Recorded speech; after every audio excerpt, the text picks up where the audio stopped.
आदरणीय धर्म प्रेमी सज्जनों, सादर नमस्ते। मैं जेठालाल विश्वकर्मा आप सभी का हार्दिक स्वागत करता हूँ।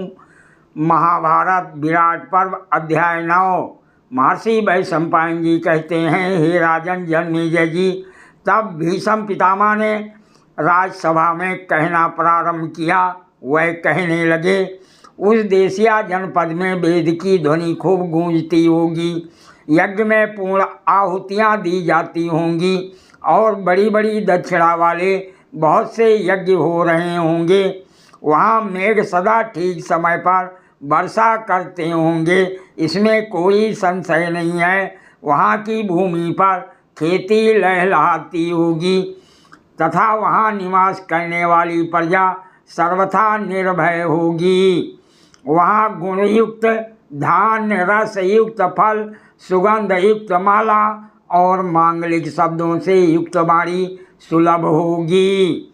जहाँ राजा युधिष्ठिर होंगे वहाँ सुख स्पर्शी शीतल एवं मंद वायु बहेगी।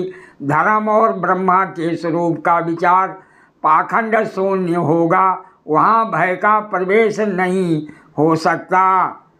उस जनपद में गौओं की अधिकता होगी तथा वह गौएं कृषि या दुर्बल न होकर खूब हृष्ट पुष्ट होंगी। उनके दूध, दही और घी भी बड़े स्वादिष्ट और हितकारी होंगे। इस 13वें वर्ष में राजा युधिष्ठिर जहाँ कहीं भी होंगे वहाँ के समस्त द्विज अपने अपने धर्मों का पालन करते होंगे और प्रत्येक वर्ण भी अपने अपने गुण तथा प्रभाव से संपन्न होगा।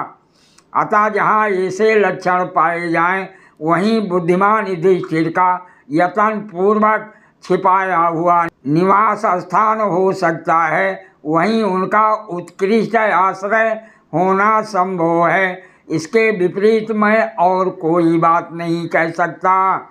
हे कुरु नंदन, यदि मेरी बातों पर तुम्हें विश्वास हो तो सोच विचार कर जिस कार्य को करने में तुम्हें अपना हित जान पड़े उसे शीघ्र करो। महर्षि वैशंपायन जी कहते हैं, हे राजन जन्मेजय जी, तत्पश्चात शरद्वान के पुत्र कृपाचार्य जी ने कहा, हे राजन, वयोवृद्ध भीष्म जी ने पांडवों के विषय में जो कुछ कहा है वो युक्ति युक्त तो है ही, अवसर के अनुकूल भी है। हे राजन, तदंतर दुर्योधन उन महात्माओं के वचन सुनकर 2 घड़ी तक कुछ विचार करता रहा, फिर अपने मंत्रियों से इस प्रकार बोला। दुर्योधन बोला, इस समय मनुष्य लोक में दैत्य, मानव और राक्षसों में 4 ही ऐसे पुरुष सिंह सुने जाते हैं जो आत्मबल, बाहुबल, धैर्य और शारीरिक शक्ति में देवराज इंद्र के समान हैं। उनके नाम हैं बलदेव, भीमसेन, पराक्रमी मध्यराज शल्य और चौथा कीचक। इनके समान कोई 5वां वीर मेरे सुनने में नहीं आया। ये सभी परस्पर समान बलशाली तथा अवसर आने पर एक दूसरे को जीतने के लिए उत्सुक रहे हैं। मैं ऐसा समझता हूँ कि विराट नगर में कीचक को भीमसेन ने ही मारा है।